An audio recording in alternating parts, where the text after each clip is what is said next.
બનાસકાંઠાના સિહોરી ખાતે રસ્તા પર આડેધડ વાહનો પાર્કિંગ કરતા નાગરિકો પરેશાન થયા છે।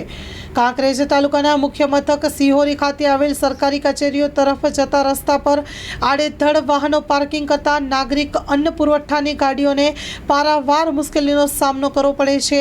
સિહોરી તાલુકા પંચાયત કચેરીના સામે મુખ્ય રસ્તા વચ્ચે સરકારી કર્મચારીઓ અને અરજદારો દ્વારા જાહેર રસ્તા ઉપર વાહન પાર્કિંગ કરીને ઓફિસોમાં જતા રહે છે, ત્યારે સિહોરી નાગરિક અન્ન પુરવઠા નિગમની માલ ગોડાઉનની ગાડીઓને અવરજવર કરવામાં ખૂબ જ તકલીફ અને સમસ્યા ઊભી થાય છે।